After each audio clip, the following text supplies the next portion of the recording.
রাখা এখনো বাকি। রুমঝুমের মতো সফল বোধহয় হলো না দ্বিতীয় গানটি। প্রকাশের একদিনের মধ্যেই তীব্র সমালোচনার মুখে পড়েছে কোক স্টুডিও বাংলা চতুর্থ সিজনের দ্বিতীয় গান মেঘ। বর্ষাকে কেন্দ্র করে নির্মিত গানটি নিয়ে দর্শক শ্রোতাদের প্রত্যাশা ছিল বেশ ভালোই। তবে প্রকাশের পর ইউটিউব এবং সামাজিক যোগাযোগ মাধ্যমে গানটির সঙ্গীতায়োজন এবং বিশেষ করে রবীন্দ্রনাথ ঠাকুরের সোনার তরী কবিতার উপস্থাপন নিয়ে ব্যাপক আলোচনা সমালোচনা শুরু হয়েছে।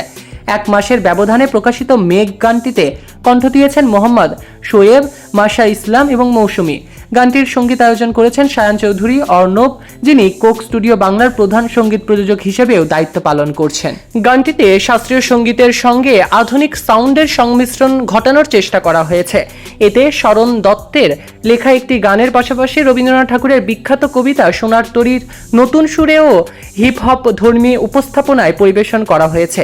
আর এই অংশটি সবচেয়ে বেশি আলোচনার জন্ম দিয়েছে।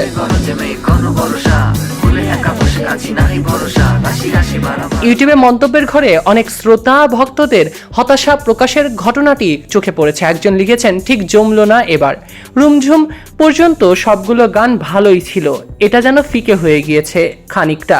আরেকজন মন্তব্য করেছেন, সবকিছুই পারফেক্ট ছিল, কিন্তু সোনার তরীকে হিপ হপ স্টাইলে আনাটা একদমই বাজে হয়েছে। একজন লিখেছেন, এই কবিতাটি না ইউজ করলেও পারতেন। কেউ আবার লিখেছেন, ঘোড়ার ডিম বানাইছেন ভাই, সেই হয়েছে।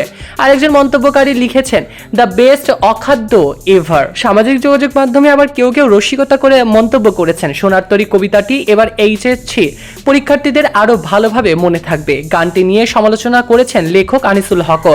নিজের ফেসবুক পোস্টে লিখেছেন, যে কোনো পরীক্ষা করা শিল্পীর অধিকার, তবে সমালোচনা করা সোনার তরী কবিতার চেয়ে খারাপ রূপ আর কিছুই হতে পারতো না। আমাদের ছোট নদী এইভাবেই গাওয়া যায়, সোনার তরী নয়। কবিতাটি ওরা বোঝেনি বোধহয়। এক্সপেরিমেন্টের জন্য অভিনন্দন, করুণভাবে ফেল করার জন্য শোক প্রকাশ করছি। 10-এ -10। এই গানটি নিয়ে আপনাদের কি প্রতিক্রিয়া, কেমন লেগেছে কমেন্টে জানাতে অবশ্যই ভুলবেন না। সৈকত আহমেদ নূর, সেলিব্রিটি লাইফলাইন।